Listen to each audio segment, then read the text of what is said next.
So I finally watched season 1 of Buffy the Vampire Slayer per the recommendation of so many friends of mine over the years and so many of you here online. And you all were right. I love it. I'm having a great time. I've only seen one season and I'm like, yeah, this is great. So it's only going to get better. And that's terrifying to me as someone who's a lover of these types of shows. I can never consume anything normally. That's not how I'm built. You know, if you followed me for any length of time, that's my whole thing. I can't be normal about anything that I like.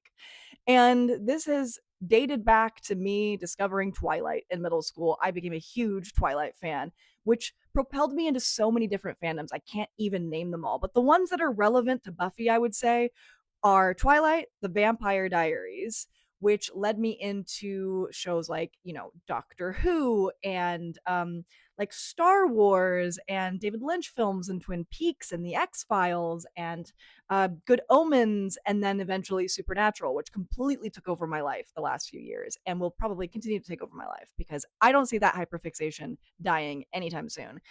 But it's always fun to watch something new, right? And it was finally time. I finally took the plunge. And while it took me a second to adjust to how dated some of it is, I am having so much fun.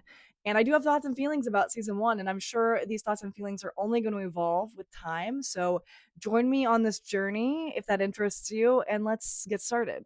First things first, the death toll at this school is astronomical. It's crazy, and no one seems all that pressed about it, aside from our main characters, which that's the whole point. These are hellmouth activities. But I'm like, hey, is anyone else a little bit concerned at how many people we've lost on campus? Not just off campus, on campus. Crazy. Number 2, I love the little sprinkling of like maybe future plots that they're pulling into this. Now, obviously, this is very monster of the week, this first season here, and it's already, I've seen like the first few episodes of season 2.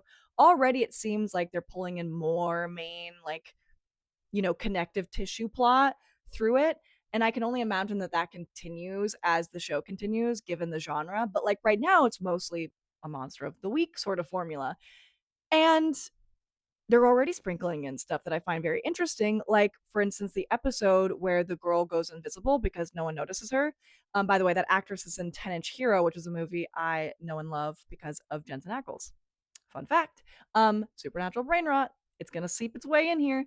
Um, Also, speaking of Supernatural, Chad Lindbergh, hello. Ash, hi. Fancy seeing you here. There's so many people I recognize on this show from other things. It's crazy. IMDb is getting a lot of action at my house. But yeah, the Invisible Children. I don't know if they're going to touch on that later, but they had a whole cliffhanger at the end of that episode about like the government and the FBI like had a whole classroom full of invisible children.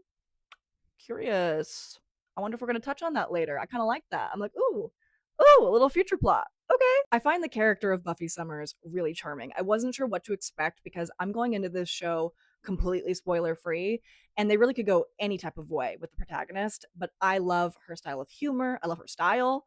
I love kind of how she interacts with her friends and the adults in her life. I find it interesting. I mean, she is a teenager. They are all mostly teenagers at the end of the day. So I don't agree with everything that they do or how they handle things as an adult.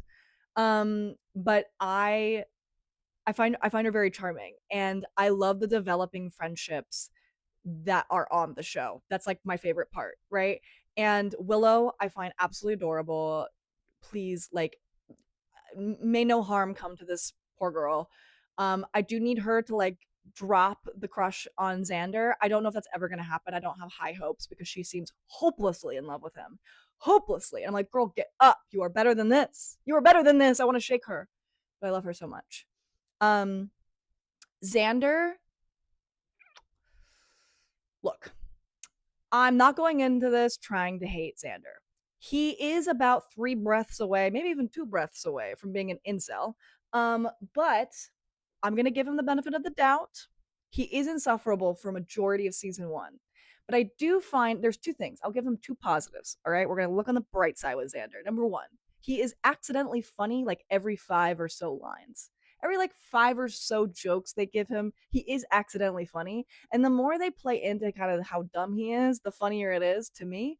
So like he's got that going for him. He's gotten a few laughs out of me. I'm not even gonna lie to you. He has. I'm like, that was funny by accident. Not often, but it happens.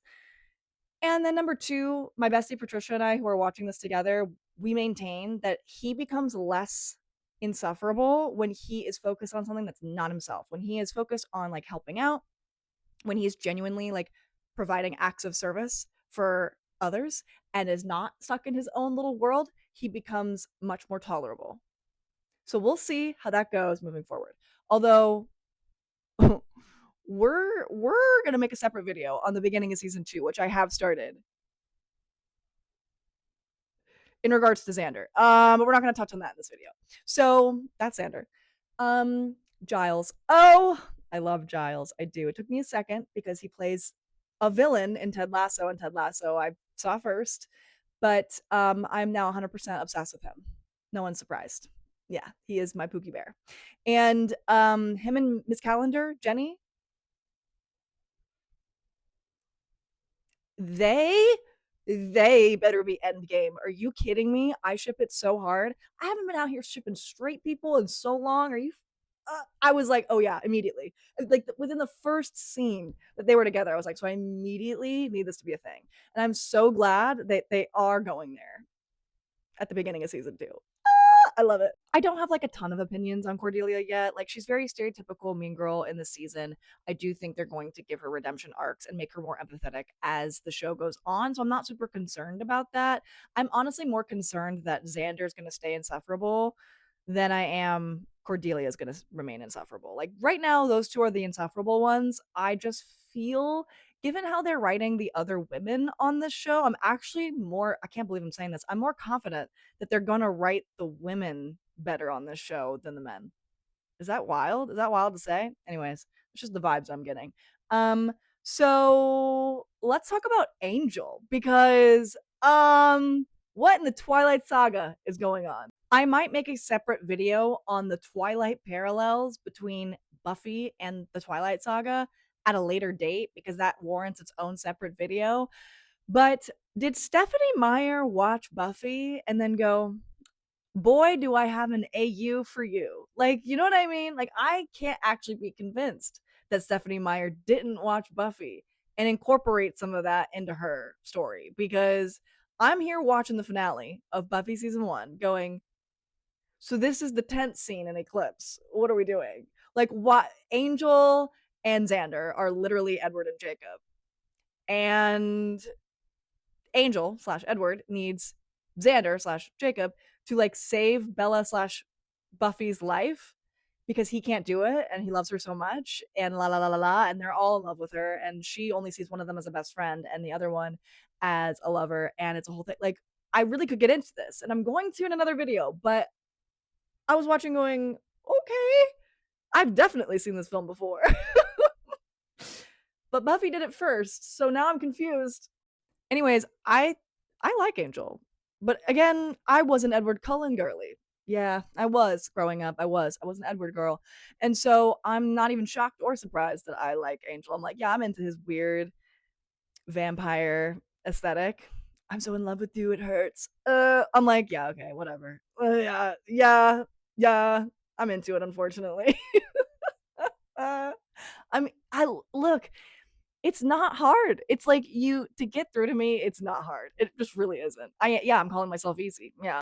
Only thing is coming off of Supernatural where there's just like no overt canon romances like really ever happening ever on that show. We could get into that at another time. But like I'm like coming off of Supernatural, right? Where like that's like not a thing in the show. And like immediately there's a romance slash multiple romances that are canon in Buffy, and it's throwing me for a loop. Like I'm like not used to it. I'm like, oh, right. I forgot. I forgot this is a thing television does. Crazy. Um so yeah, that it makes sense that they would give her a vampire love interest. That makes sense to me. Um do I think it's gonna go well? No. Given that he has his own spin-off show, I can't imagine it goes well for them, but we'll see. Anyways, I bought the DVD box set because I'm insane, and I will be continuing my watch on DVD because the quality on Hulu makes me want to cry. So I will keep you posted. More videos to come. Thanks for listening. And yeah, Buffy the Vampire Slayer rocks. Yeah.